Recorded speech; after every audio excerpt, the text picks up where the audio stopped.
وأشهد أن محمدا عبده ورسوله اللهم انفعنا بما علمتنا وعلمنا ما ينفعنا وزدنا علما وأصلح لنا شأننا كله ولا تكلنا إلى أنفسنا طرفة عين.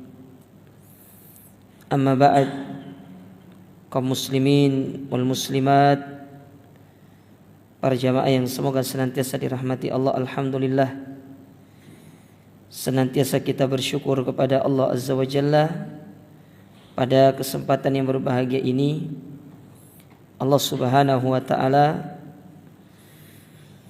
mempertemukan kita di sore hari menjelang waktu berbuka ini. Kita mengisi waktu kita dengan hal yang bermanfaat, tentunya menuntut ilmu, mempelajari tentang agama Allah Ta'ala yang mulia ini. Dan semoga ini termasuk salah satu amal ibadah yang diridhai oleh Allah Ta'ala untuk kita lakukan di bulan yang penuh dengan keberkahan ini, dan kelak menjadi salah satu pemberat amal timbangan kebaikan kita di akhirat. Allahumma amin. Para jamaah dirahmati serta dimuliakan oleh Allah, pada kesempatan sore hari yang berbahagia ini, kita akan belajar satu tema yang berjudul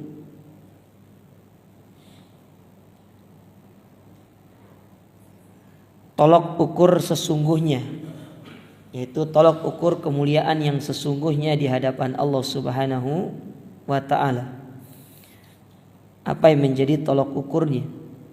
Karena banyak orang beranggapan seorang itu mulia kalau dia diberikan jabatan, seorang itu mulia kalau diberikan dia harta. Dan itulah yang Allah Subhanahu wa ta'ala sebutkan di dalam Al-Quran, yaitu di dalam surat Al-Fajr, ketika Allah Ta'ala menyebutkan tentang orang-orang yang mereka diberikan harta,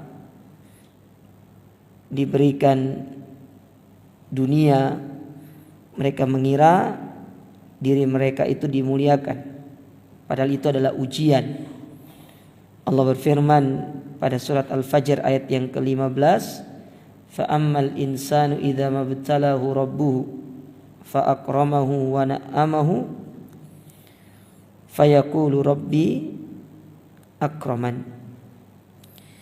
Dan adapun manusia yang diuji oleh Allah Ta'ala, Allah memberikan kepada mereka kedudukan, Allah memberikan kepada mereka harta, mereka mengira bahwasanya mereka telah dimuliakan oleh Allah Subhanahu wa ta'ala. Padahal itu adalah ujian. Ya, itu adalah ujian yang Allah berikan kepadanya. Apakah dia akan menjadi hamba yang bersyukur atau tidak? Nah, oleh karenanya pada kesempatan ini kita akan belajar tentang satu hadis yang disebutkan oleh Nabi SAW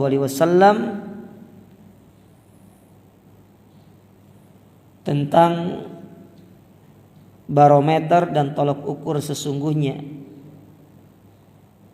siapa mereka-mereka yang dimuliakan oleh Allah Subhanahu wa ta'ala. Baik, hadis yang akan kita pelajari ini diriwayatkan dari sahabat Abu Hurairah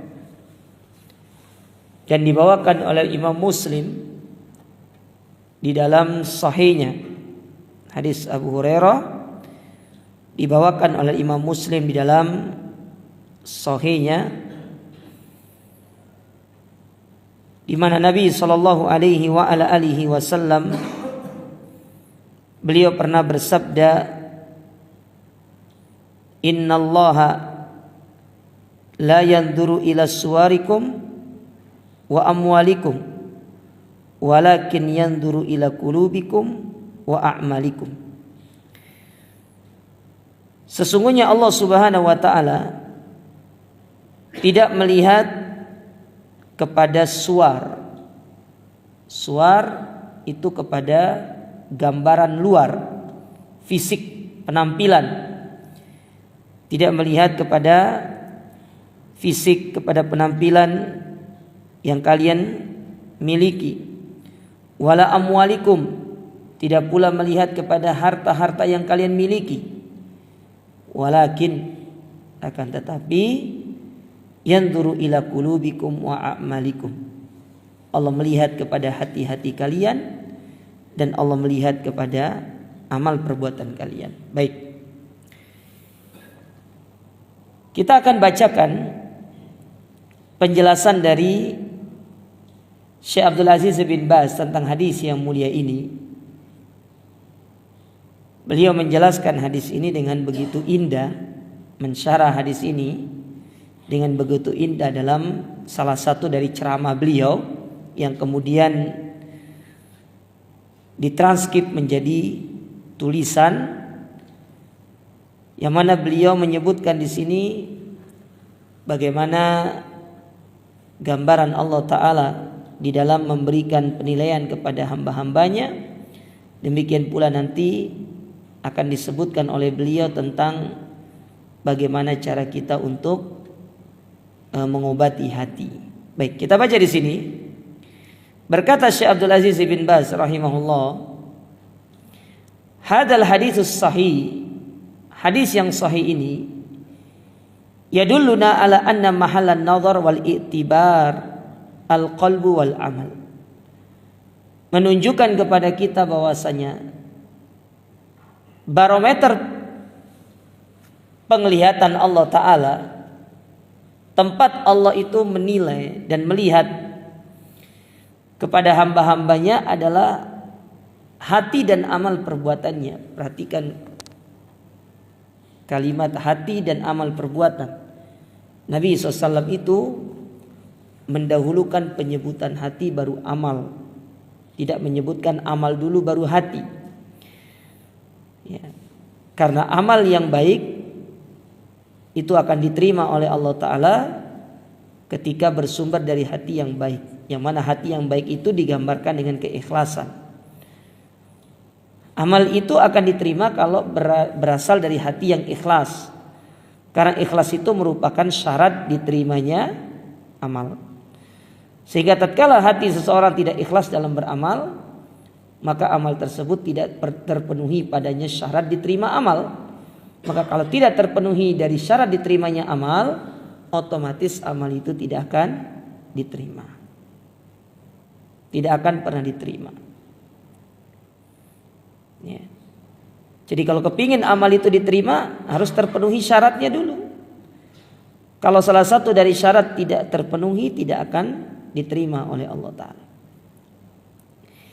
Ammal malu wal jismu, adapun harta dan jisim, fisik kita, tubuh kita, falaysa mahallul i'tibar, bukan sebagai tempat penilaian, walaysa mahallun nazar, bukan sebagai tempat untuk Allah melihat,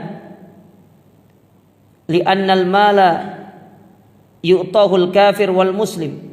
Kenapa demikian? Karena harta itu diberikan kepada orang kafir, diberikan juga kepada orang muslim. Tidak hanya Allah berikan harta itu kepada orang Islam, tapi Allah berikan kepada semua manusia. Bahkan kita dapati orang-orang kaya itu juga banyak dari kalangan orang-orang kafir. Sehingga kalau kemuliaan seseorang itu dengan hartanya, pasti Allah tidak akan memberikan harta kepada orang kafir, karena pasti Allah akan menghususkan harta tersebut hanya untuk orang Islam saja. Namun nyatanya tidak. Orang-orang kafir diberikan harta oleh Allah, bahkan lebih daripada apa yang kita miliki. Demikian pula al-jism, fisik. Yang ganteng bukan hanya orang Islam saja, banyak orang-orang kafir yang ganteng. Kadang-kadang juga kita orang Islam juga wajahnya pas-pasan, ya, nggak ganteng-ganteng banget. Ya, sudah wajah pas-pasan, pinginnya cari yang cantik, gitu kan? Wajah grade C tapi kepingin cari istri grade A. Ya, namanya juga cita-cita, nggak ada salahnya. Cuma ya kudu sadar diri lah. Ya, kalau memang kita pas-pasan ya cari yang setara dengan kita. Tapi kalau ada yang mau, alhamdulillah. Berarti itu fadlun minallah. Itu keutamaan yang Allah berikan kepada masing-masing orang, beda-beda. Ya, tidak sama. Kadang kita dapati kok ada orang yang dia wajahnya biasa saja, tapi pasangannya luar biasa. Ya, menarik. Cuma kalau kita tanya, kita survei kepada para suami, tetap mereka menganggap istri mereka yang paling cantik. Tidak ada kecap nomor 2. Ya, antum lihat iklan kecap itu, tidak pernah kecap itu mengatakan kecap kami nomor 2. Kalau tidak mengatakan kecap nomor 1, kecap terbaik, nggak ada namanya kecap ini adalah kecap terbaik setelah kecap itu, nggak ada. Nggak pernah ngomong begitu. Ya. Jadi bukan itu yang kemudian menjadi barometer. Karena kebanyakan kita dapati orang berlomba-lomba untuk bagaimana mempercantik dirinya. Perempuan dia ikut operasi plastik segala macam, memancungkan hidungnya. Kemudian ada yang alisnya diapain itu? Dikerik kemudian dibentuk. Ya. Ada sulam alis lah namanya. Sulam bibir supaya bibirnya seksi.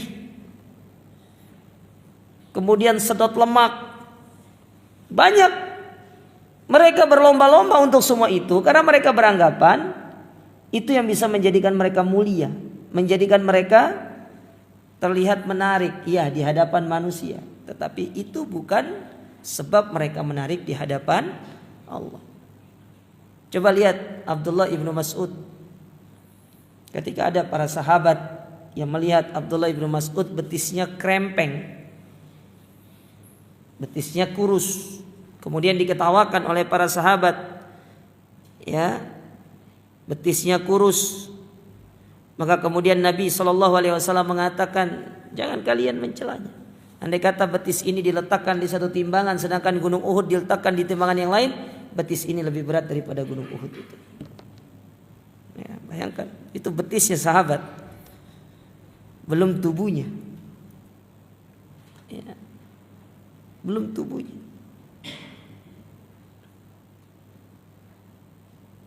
Kayak subhanallah, luar biasa sekali. Jadi kita tidak usah malu kalau memiliki fisik yang tidak sesuai dengan harapan, karena semua itu merupakan pemberian dari Allah Ta'ala. Dan itu bukan menjadi sebab utama kita mulia. Karena memiliki fisik yang ganteng pun kalau tidak bersyukur itu juga ujian. Memiliki fisik yang pas-pasan kalau kita tidak bersabar pun itu juga ujian. Ya, semua serba ujian. Ya, jangan kira ujian itu perkara yang tidak kita senangi. Ujian itu juga masuk ke dalamnya perkara-perkara yang kita senangi kalau kita tidak pandai bersyukur. Makanya Allah Ta'ala dalam Al-Quran mengatakan, kullu nafsin dha'iqatul maut wa nablukum bisyarri wal khairi fitnah wa ilaina turja'un.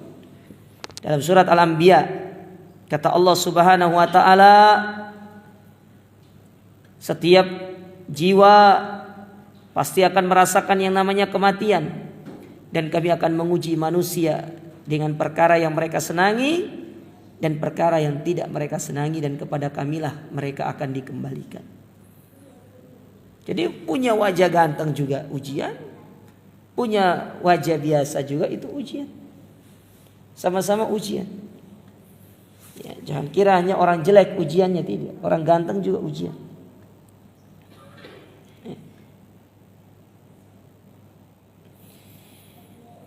Wal jismu yakunu qawiyan wa yakunu dha'ifan. Ada fisik yang kuat, ada fisik yang lemah. wa yakunu jamilan wa yakunu damiman. Ada pula mereka yang ganteng, ada pula mereka yang kurang ganteng. Lil muslim wal kafir, dan semua itu Allah bagi rata. Allah bagi rata kepada semua manusia, dan itu sudah sesuai dengan kadar yang pas. Ya. Itulah kenapa kita tidak boleh merubah ciptaan Allah Ta'ala melalui operasi itu, dan itu dihukumi sebagai dosa besar, karena seolah-olah kita tidak menerima apa yang telah Allah takdirkan kepada kita. Tapi kalau hal tersebut kaitannya untuk menghilangkan cacat dalam rangka bukan untuk berbangga-bangga untuk supaya terlihat cantik, bukan, hanya untuk menghilangkan cacat, itu tidak ada masalah. Seperti misalkan ada orang terlahir sumbing, lalu kemudian dia mengoperasinya, itu tidak ada masalah karena ini menghilangkan cacat. Ada orang yang giginya mungkin tidak rata, lalu dia meratakan gigi tersebut supaya tidak terlihat menjadi aib, bukan untuk mempercantik diri. Karena ada orang giginya sudah rata tetapi tetap menggunakan alat untuk meratakan gigi supaya terlihat cantik, ya, supaya terlihat kekinian. Ini tidak baik, dilarang dalam syariat kita. Apa adanya sudah, ya, apa adanya.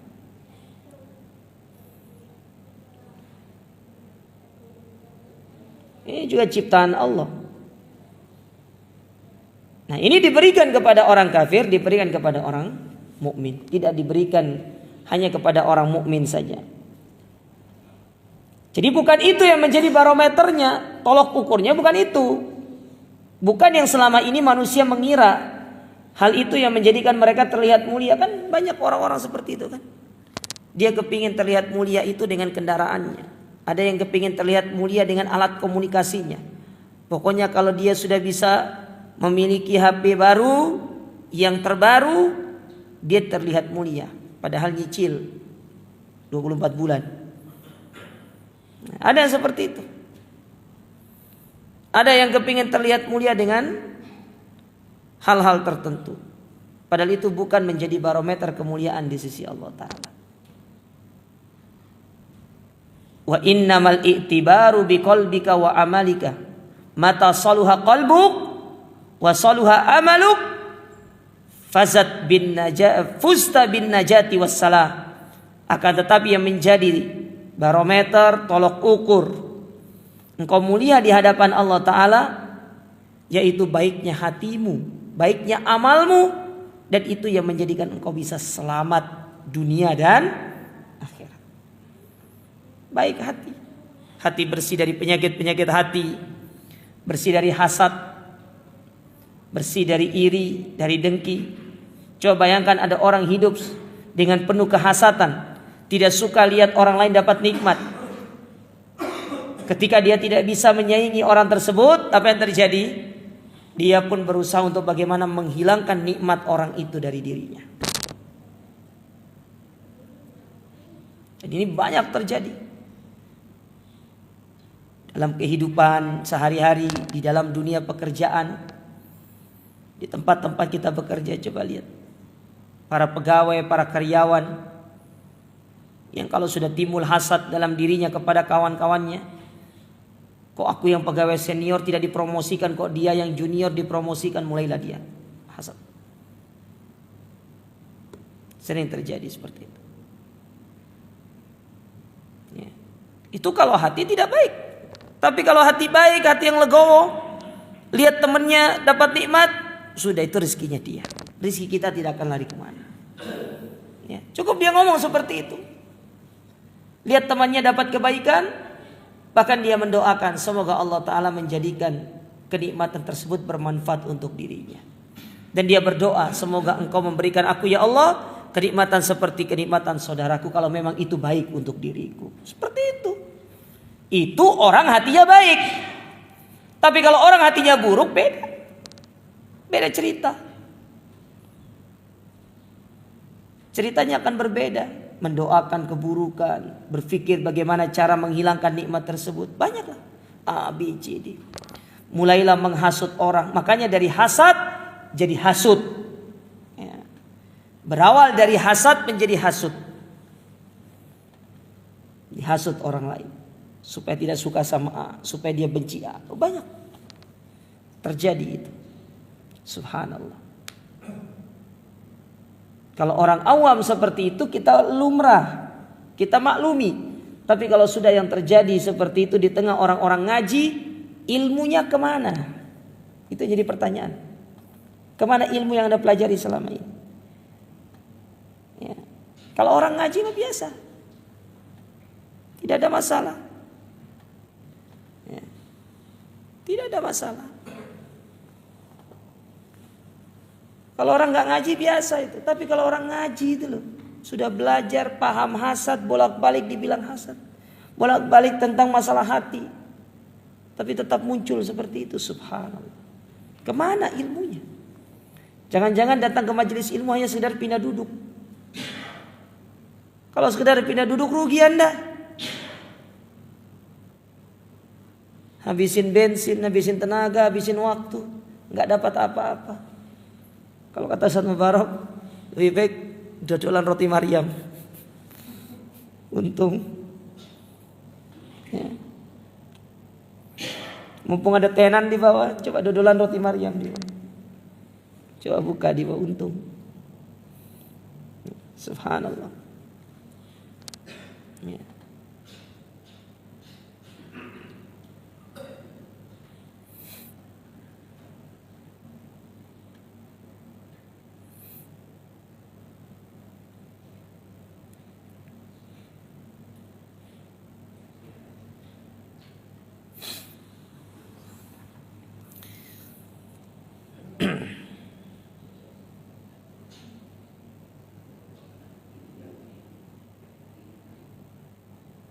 Baik, kemudian dikatakan di sini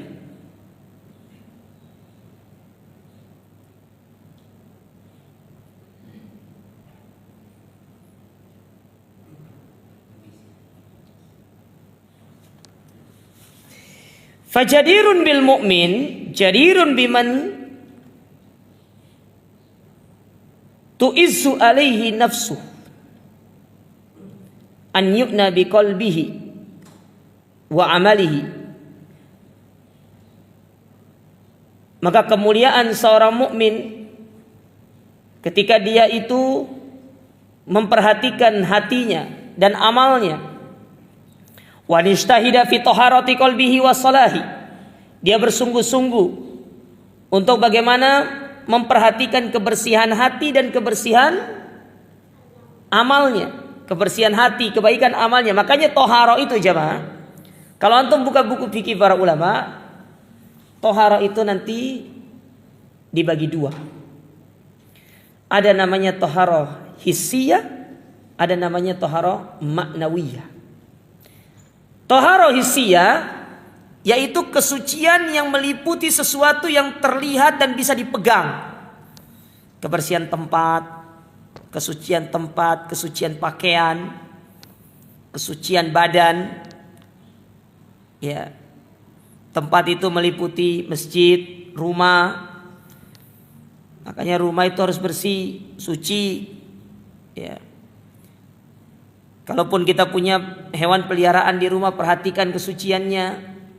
Jangan dibiarkan kotorannya tercecer kemana-mana sehingga menyebabkan najis. Ya, perlu diperhatikan kebersihan lingkungan. Itu merupakan bagian daripada toharoh. Kalau kita tidak bisa menggerakkan lingkungan kita untuk bersih, paling tidak lingkungan rumah kita sendiri dulu. Itu bagian daripada kebersihan yang dianjurkan.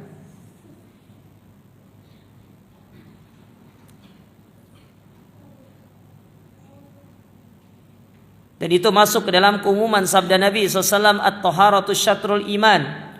Kebersihan itu merupakan syarat dari keimanan. Jadi orang beriman itu diantara ciri benar keimanannya dilihat dari kebersihan hissiyah, kebersihan lingkungannya, kebersihan tempat tinggal, kebersihan dirinya. Ya. Makanya kalau kita niatkan untuk menjaga kebersihan ini karena Allah, dapat pahala. Contoh untuk punya mobil, jagalah kebersihan mobil antum karena Allah. Ya. Ustadz, mobil perang, iya benar mobil perang, tapi tetap jaga kebersihannya. Karena ini bagian daripada iman, maka kita dapat pahala. Kebersihan kamar, kebersihan rumah secara umum, kebersihan tempat usaha, itu bagian daripada iman yang bisa kita upayakan untuk kita mendapatkan pahala di sisi Allah Subhanahu wa ta'ala. Ya. Termasuk tempat ibadah, toilet, ya. Ini perlu diperhatikan. Itu masuk dalam kategori thaharah hissiyah. Sedangkan yang kedua, thaharah ma'nawiyah, kebersihan hati. Ini yang tidak dibahas secara terperinci di dalam buku-buku fikih. Karena yang dibahas dalam buku fikih itu adalah thaharah secara hissiyahnya. Wudu, mandi itu thaharah secara hissiyah. Tapi thaharah secara ma'nawiyah, thaharah secara hati tidak dibahas di dalam fikih. Tapi dia nanti berdiri sendiri dalam satu pembahasan yang disebut dengan tazkiyatun nafs namanya. Itu khusus untuk bagaimana membahas hati. Cara membersihkan hati, bagaimana kita menggapai hati yang salimah, qalbun salim, hati yang baik. Ya. Itu kembali kepada bagaimana cara kita menjaga kebersihan hati. Nah, ini yang ingin disebutkan oleh Syekh di sini. Oleh Syekh Abdul Aziz bin Baz, membersihkan hati dari penyakit-penyakit hati. Yang mana penyakit hati ini banyak. Ya, banyak sekali penyakit hati. Dan yang paling sering menimpa kita kalau tidak kesombongan, hasad, ujub, riya. Ini perkara yang sering menimpa kita. Sombong dengan apa yang dimiliki, riya dengan amal perbuatannya, ujub dengan kebaikan yang dia lakukan, hasad kepada kenikmatan orang lain. Subhanallah, ini sering menimpa kita. Ya. Sering menimpa kita, bukan hanya menimpa orang biasa, menimpa para dai, para ustadz. Maka sungguh sangat aneh kalau para ustadz juga terkena hasad, padahal mereka sering mengajak kepada jamaah untuk jangan hasad, tapi mereka sendiri yang terkena hasad. Ya. Mengingatkan kepada orang jangan hasad, tapi justru kita sendiri yang terkena hasad. Berarti selama ini ilmu itu hanya sekedar pada lisan kita, belum pada pengamalan.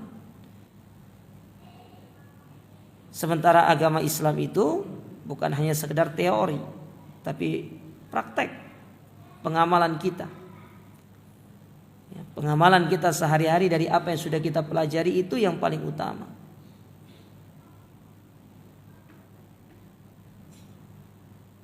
Disuruh untuk beramal. Makanya kenapa Allah Ta'ala mengatakan ya ayyuhalladzina amanu wa amilus solihat, wahai orang-orang beriman dan beramal soleh. Karena orang yang beramal itu berbeda dengan orang yang hanya sekedar paham, sekedar tahu tapi tidak beramal, itu berbeda. Kalau orang yang beramal soleh, dia punya ilmu, dia mengamalkan ilmu meskipun ilmunya tidak banyak. Dan Allah cinta kepada orang-orang seperti ini.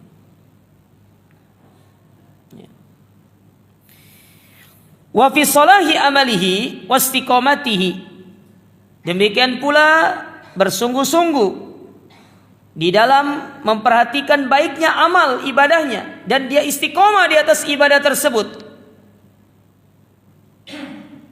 Jadi bukan hanya memperhatikan kebaikan amalnya, tapi juga dia istiqomah di atas amalan itu.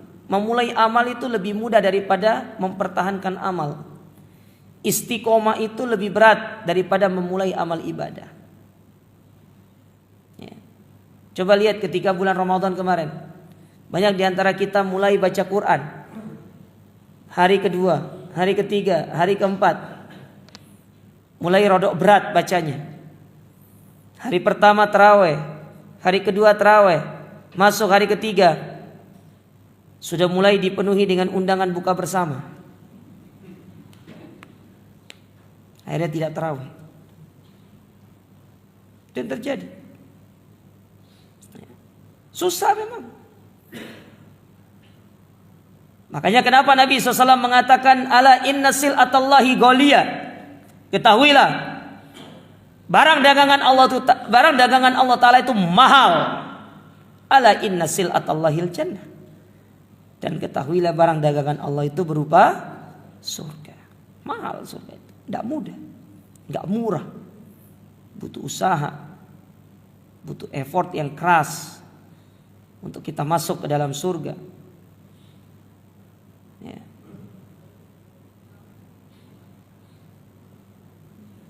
Bahkan Allah mengatakan wa minan nas man yashri nafsahu ibtigha'a mardatillah.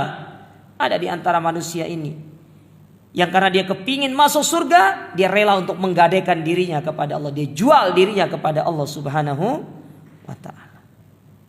Ya.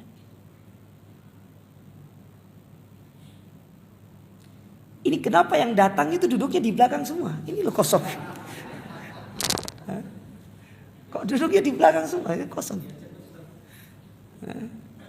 Subhanallah.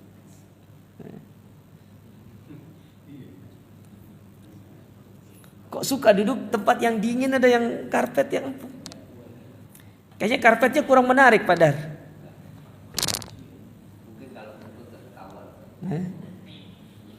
Loh, bukannya kalau pakai karpet itu justru peredam itu.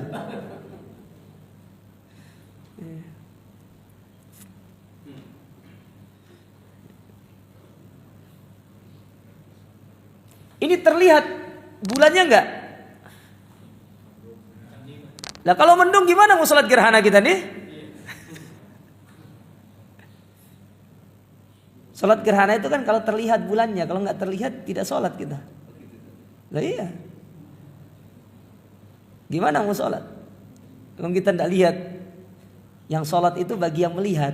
Kalau kita tidak melihat hanya mendengar, kita tidak wajib sholat. Ya.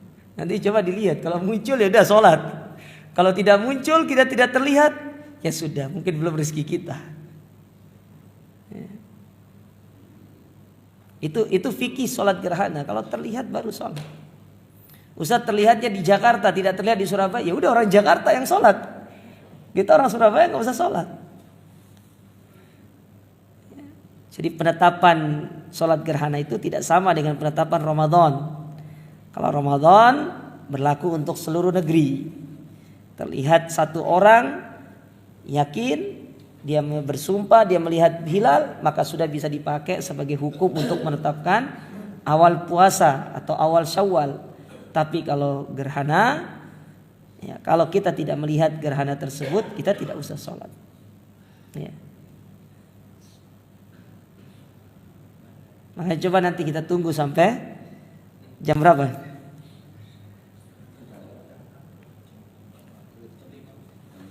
Jam berapa gerhananya? Belum kelihatan berarti ya?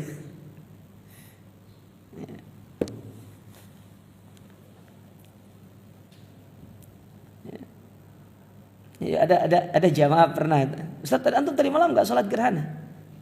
Ana nggak lihat gerhana, tak bilang di tempat ana mendung. Loh, kan diumumkan. Nah ini kelirunya. Hati-hati, jangan salah mengamalkan ilmu. Ya. Karena sholat gerhana itu bagi yang melihat. Tapi kalau kita lihat sholatnya pada maghrib, durung mangan jamaah. Terus piye ya? Ya.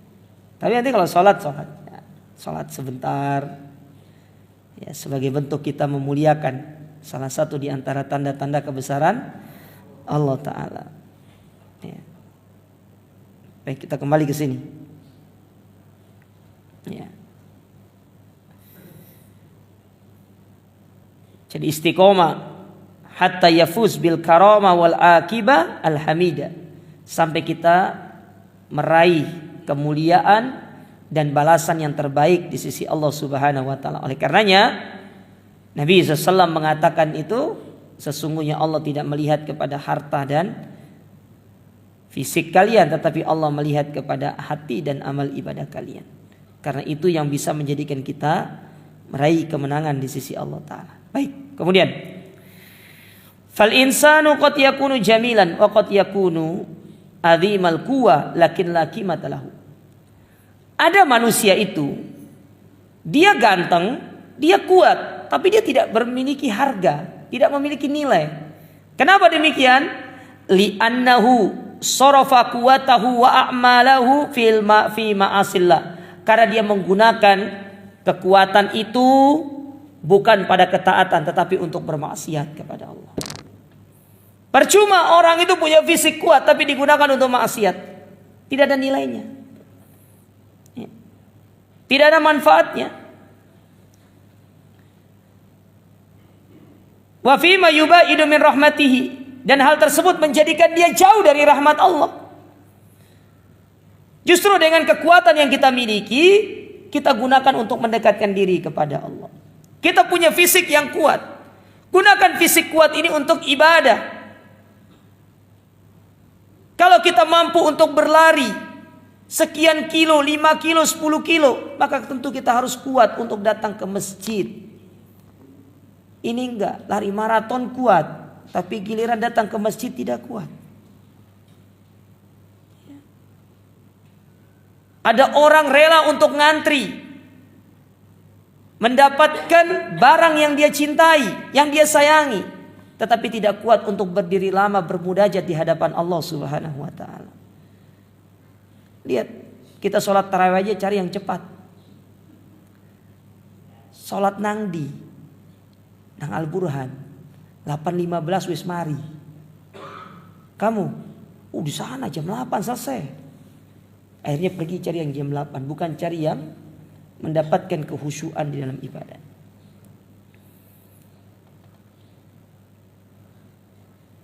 Syekh Abdul Razak pernah cerita.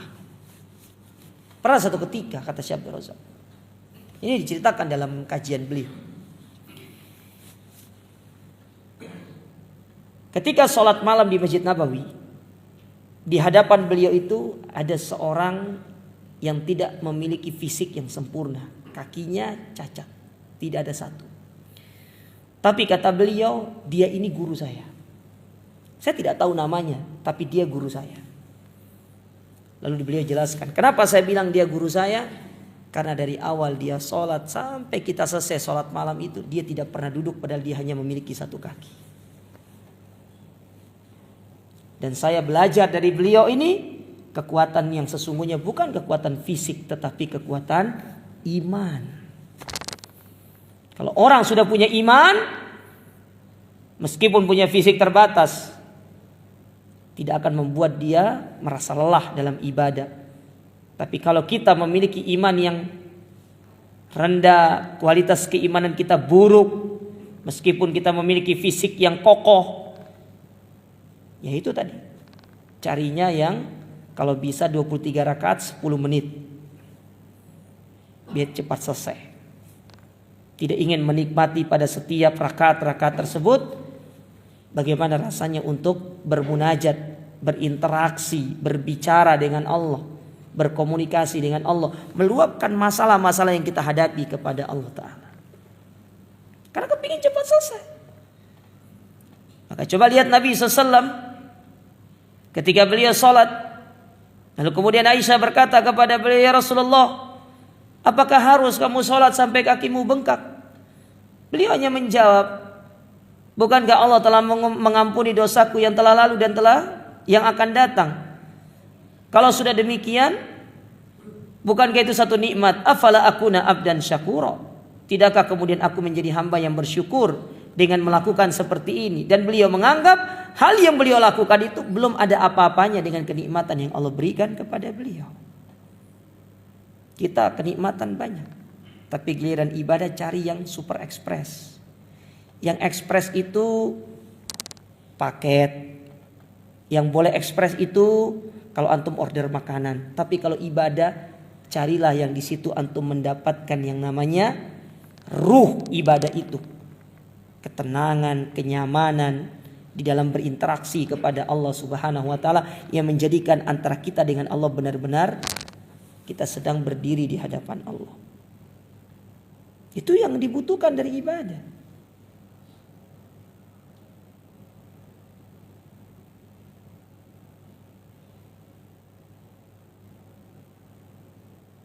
Kita kalau ngobrol sama orang kuat berjam-jam.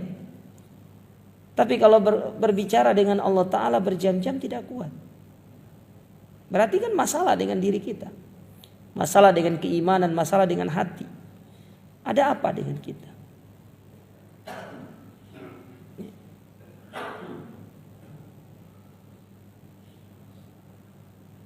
Allah kasih berbagai macam kebaikan kepada kita. Kalau kita tidak memalingkan kepada ketaatan, tidak ada nilainya. Makanya kata Syekh di sini, percuma ada orang ganteng, ada orang kuat, tapi dia tidak punya nilai.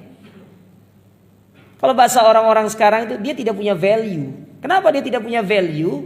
Karena dia memalingkan apa yang menjadi kenikmatan-kenikmatan tersebut kepada kemaksiatan. Wa qad yakunu katsirul mal fayadurruhu maluhu.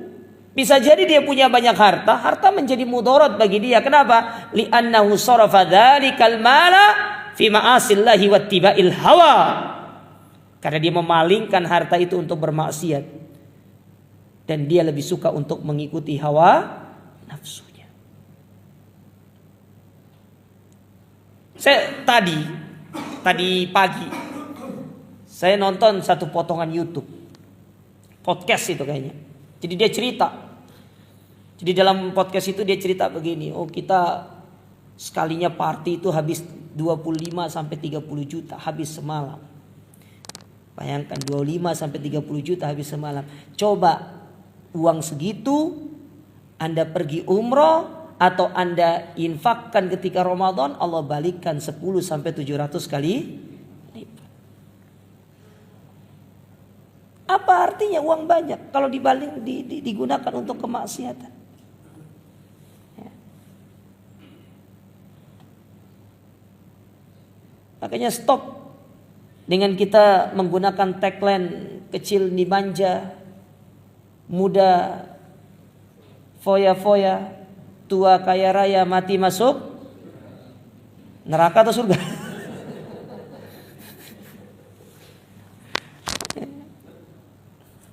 Itu tagline sesat itu. Sesat dan menyesatkan. Ya.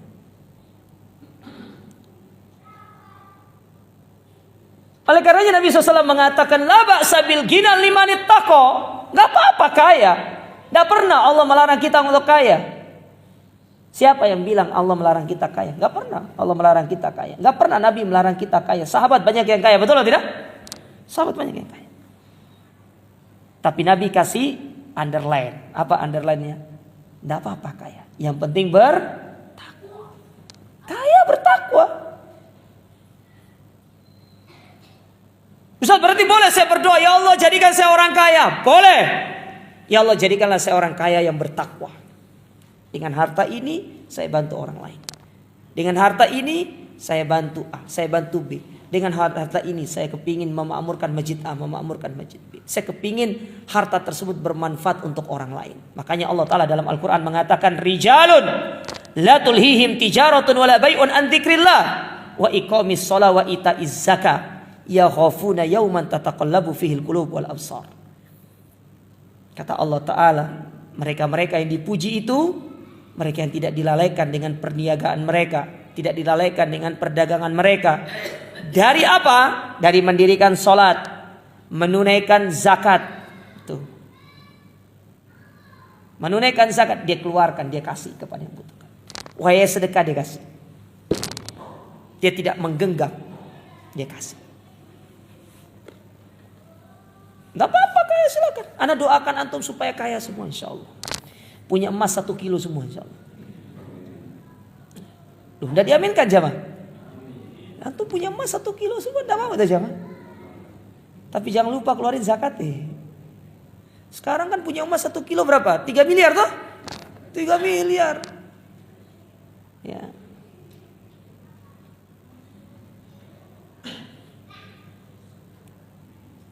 Ibu-ibu di rumah juga sudah punya emas tuh. Bahkan emasnya ada yang 100 kilo di rumah itu. Ya. Emas bojo maksudnya. Ya. Tapi kalau dia diet berkurang gitu. Berkurang emasnya.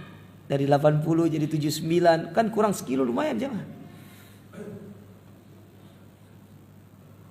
Ya kan? Ini belum maghrib ini. Kok sudah gelap ya? Oh mendung. Berarti tidak sholat kita ini ya. Mana tukang ru'yanya ini? Tolong tukang ru'yanya nanti dilihat ada bulan enggak? Jadi kalau terlihat kita sholat. Kalau tidak terlihat, sepertinya Surabaya tidak terlihat sepertinya. Karena ini mendungnya sepertinya merata. Kalau tidak terlihat kita tidak sholat. Ya, meskipun orang Jakarta bilang terlihat, orang Malang bilang terlihat, tapi kalau Surabaya tidak terlihat tidak sholat. Ya. Baik, kita lanjutkan. Kemudian, amma man ista'ana bil mali wal badan ala taatillah. Perhatikan bab ini. Adapun orang-orang yang memanfaatkan harta fisiknya untuk taat kepada Allah dan Rasulnya, dia pakai ibadah, dia pakai sholat, dia pakai puasa. Nah ini yang saya ingin sampaikan kepada antum jemaah. Saya tuh heran gitu lihat sama mereka-mereka di luar sana yang mengatakan kami ini pejuang rupiah, kami ini pejuang keluarga pencari nafkah. Gimana ceritanya Anda mengaku sebagai pejuang keluarga pencari nafkah, mencari rizki Allah, tetapi Anda bermaksiat kepada Allah dalam mencari rizki? Anda tidak sholat, Anda tidak puasa. Gimana Allah mau kasih kepada Anda? Anda pergi cari nafkah nih, di luar sana bekerja, pergi ke pabrik kah, pergi ke perusahaannya kah, entah itu sebagai seorang driver online, ojek online, sebagai kuli bangunan, melabeli dirinya sebagai pejuang keluarga, pejuang rupiah lah, pencari rizki lah, apalah bahasanya. Itu yang Anda cari itu karunia Allah. Kenapa Anda bermaksiat kepada Allah? Dengan tidak sholat, dengan tidak puasa, gimana Allah akan memberikan kemudahan kepada kita? Kita sedang mencari karunia Allah. Bukankah Allah sudah katakan wa idza nudiya lis-salati yaumil jumu'ah fas'au ila dzikrillah. Kalau Allah panggil kalian untuk sholat, segera datangi. Kalau sudah selesai, fantashiru fil ardh. Kalau sudah selesai sholat, silakan bertebaran di atas muka bumi ini, cari. Sampaikan sama teman-teman Anda. Kasihan gitu. Lelah yang mereka keluarkan, capek, maksiat sama Allah. Gimana kemudian Allah akan memberikan keberkahan kepada hasilnya? Yang dibutuhkan itu bukan sekedar banyaknya, percuma banyak, tapi kalau tidak berkah. Ada satu orang cerita sama saya. Dia cerita, dulu sebelum dia ngaji, dia pernah menjadi penanggung jawab event untuk salah satu dari pabrik rokok. Dia bilang, Tad, kami per tahun diberikan anggaran sekitar 25 sampai 30 miliar untuk acara. Dan ini harus habis. Uang sebanyak itu setahun jemaah. Bayangkan, antum punya uang 30 miliar nih. Sekarang antum enggak usah kerja wis. Ya, tinggal di Surabaya. Berapa sih tinggal Surabaya itu? 1 bulan antum punya. Sudah antum tinggal berdua aja sama istri lah. Paling kebutuhan per bulan 10 juta lah ya. Berarti kalau 10 juta per bulan, setahun 120 juta. Ya, 120 juta berarti nek se-M berapa tahun itu? M berapa tahun sudah itu? 30 M. Ini dia cerita, Ustadz kita punya uang segitu harus habis setahun. Subhanallah Ustadz. Ternyata uang sebanyak itu habis Sudah gitu saya harus jual aset karena kurang. Kurang nombok ini. Dari situ bukan sekedar banyak.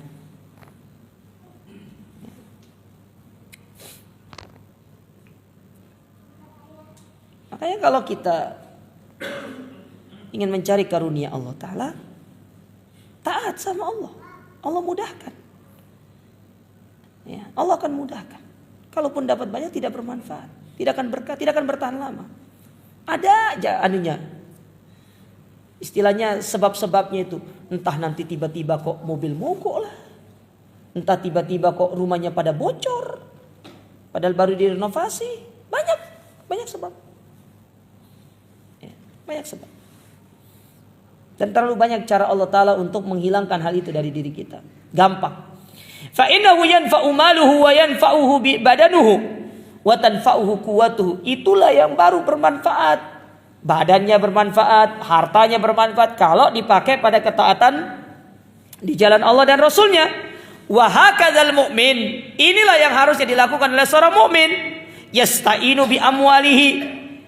Dia menjadikan hartanya sebagai sarana untuk dia beribadah. Wa bima atahu Allah minal quwwah. Demikian pula kekuatannya, fisiknya.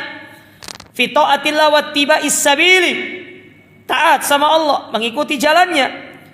Wa nafa ibadahu, dan memberikan manfaat kepada hamba-hamba yang lain. Fayafuzu fil ajil wal ajil. Maka dengan demikian dia beruntung dunia dan akhirat. Bil khairil adimul akibatil hamidah. Allah akan berikan balasan yang terbaik. Dia pakai untuk bermanfaat bagi yang lain. Ya, dia pakai. Ya. Karena jamaah sekalian ya, penting akan hal ini. Baik, satu paragraf terakhir karena saya sudah beri kode suruh selesai katanya. Ya.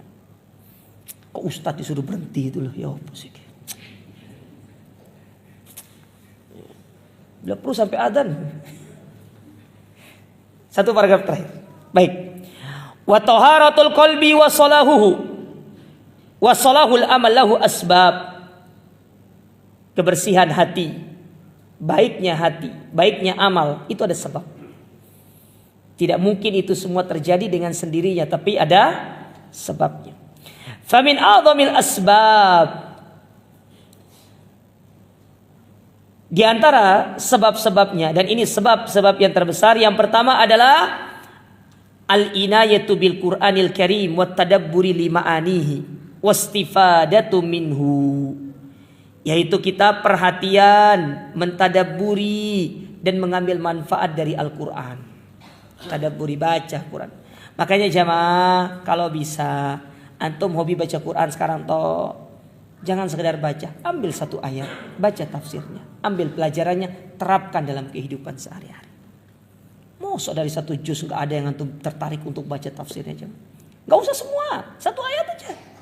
Nggak usah banyak-banyak. Kalau antum baca semua tafsirnya, bosan antum. Satu ayat aja. Ya. Supaya kita tahu nih apa yang diinginkan oleh ayat ini. Allah ini mau ngomong apa sama kita? Kita aja ya kalau baca surat orang, baca WhatsApp orang itu berkali-kali kepingin tahu maknanya. Bahkan kalau kita tidak paham ini, kamu paham nggak makna WhatsApp ini? Coba. Loh aku pahamnya begini, loh aku kalau begini. Itu loh WhatsApp orang, kita berusaha untuk paham. Sekarang firman Allah, hudal lil muttaqin, petunjuk bagi kita hidup. Masa kita tidak kepingin untuk paham? Pedoman hidup itu. Itu ibarat kata Google Map itu. Beda sama Google Map HP antum. Putar balik, padahal nggak ada putar balik di depan itu. Berapa kali antum bisa sesat sama Google Map, tapi tetap aja antum buka Google Map itu. Iki Al-Quran lagi. Belok kiri kata, nggak ada belok kiri. Salah Google Map itu, tapi antum tetap ikuti. Nanti kalau antum cari alamat, tulis Google Map lagi. Ini Google Map bukan sembarang Google Map ini, Google Map akhirat. Selamat akhirat kita. Selamat akhirat. Li'annahu unzila lil amal wal istifadah. Perhatikan kata Syekh. Al-Quran itu tujuannya diturunkan bukan sekedar dibaca, tapi untuk diamalkan. Lam yunzil atau lam yunzal Liyufat fir rufub wad dawalib au fis sudur faqat. Bukan sekedar untuk dipajang di rak seperti ini, bukan. Baca, amalkan. Apalagi untuk penghias ruang tamu antum. Ada orang beli buku tafsir, ketahuan tidak pernah dibaca. Kenapa? Plastiknya nggak dibuka. Dan saya pernah datang ke rumah orang begitu aja, Pak. Saya bertamu ke rumah orang, terlihat dari jauh, tapi kok kayak janggal gitu loh. Tak dekati loh, plastiknya belum dicopot ya, Pak. Berarti saya mengambil kesimpulan dia tidak pernah baca. Itu aja saja. Dia tidak pernah baca. Ya. Hati-hati nanti dihisap loh itu. Ya. Walakinnahu unsila lil amal, diturunkan untuk diamalkan, liyastafida minhu wal yuttakhidha manhajan fi hadhil haya ilman wa amalan. Yang mana Al-Qur'an itu diturunkan untuk dijadikan sebagai pedoman hidup, jalan kita untuk menuju keselamatan dunia dan ini sebab utama. Sebab yang pertama untuk kita bisa meraih kebaikan hati, ketentraman jiwa. Ya, memperbaiki hati kita dan amal ibadah kita. Adapun yang kedua saya sebutkan saja, yaitu memperbanyak zikir kepada Allah. Memperbanyak zikir. Sedangkan yang ketiga adalah memperbanyak istighfar dan bertaubat, karena itu yang bisa menjadikan hati kita hati yang baik dan amal kita diterima di sisi Allah Ta'ala.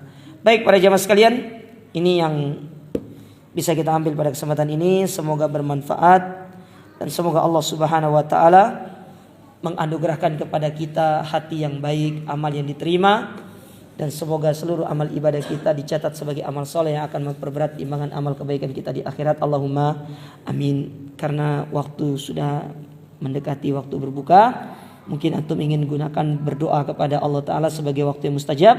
Kita cukupkan kajian kita sampai di sini. Subhanakallahumma rabbana bihamdika asyhadu an la ilaha illa anta astaghfiruka wa atubu ilaik wa akhiru da'wana alhamdulillahi rabbil alamin. Assalamualaikum warahmatullahi wabarakatuh.